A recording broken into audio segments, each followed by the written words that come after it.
Hi there, welcome back. This video is about the coloured shapes on your Fretmeister, which show you where on your fretboard to play the finger patterns. In the last video I showed you how this window is a map of your fretboard and what the symbols on each note mean. Also how the whole fretboard map moves as one up and down your fretboard depending on which key you want to play in. So when you know the map, you can play in any key. However, that's still a lot to learn. This video shows you how the finger patterns over here break it down into much more manageable chunks so you can learn just one chunk at a time and use it in any key depending on where you play it on your fretboard. These are the 5 finger patterns. These are the finger patterns for the guitar. These are the ones for the bass guitar. These are the ones for the ukulele, and the ones for the baritone ukulele are the same shapes, they would just be in different positions on the fretboard for the same key. I'm going to be demonstrating with the baritone ukulele, but it's just the same with the other instruments as long as you're looking at the correct Fretmeister for your instrument. These are the 5 finger patterns. The numbers suggest which finger to use for each note while you're learning, but you may find you want to use different fingering when you come to play. The diagrams are as if you're looking down at your fretboard while you're playing, with the highest tuned string at the top of the diagram. You can see that the coloured shapes here match the coloured shapes in the fretboard window.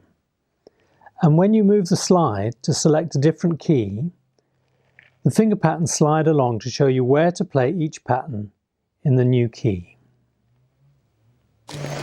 It doesn't matter which of these 5 patterns you start with, but it's worth focusing on one at a time to learn well before going on to the next one. The other important thing is to be conscious of where the root notes are in the pattern, because they'll be in the same place whenever you play this pattern in any key. So I'm going to start with this pattern that has the lime green shape simply because it has 2 root notes and one of them is on the lowest string. You can see that the same shape is here in the fretboard window, and this tells us that for the baritone ukulele in this position it's in the key of E, but I want to play in F. So if I move the slide so it shows an F in the key window, I can now see where I need to play this pattern, starting on the 2nd fret at the bottom here. Without the blue notes, it goes like this.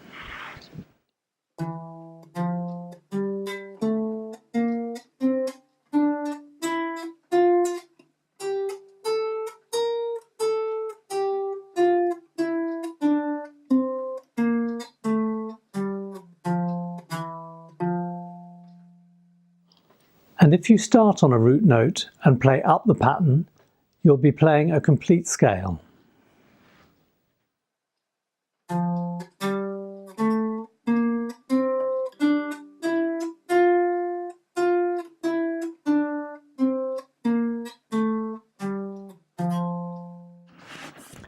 But when you're learning a pattern, it's good to skip about on the notes in the shape, so you don't get into a rut of just playing up and down the scale.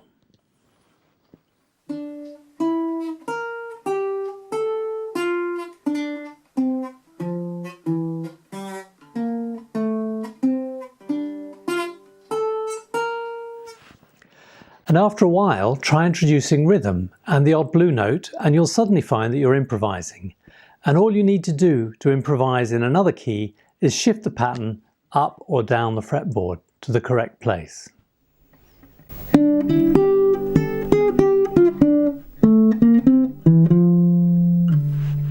E flat?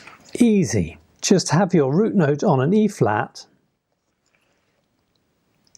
and use the same pattern. E flat.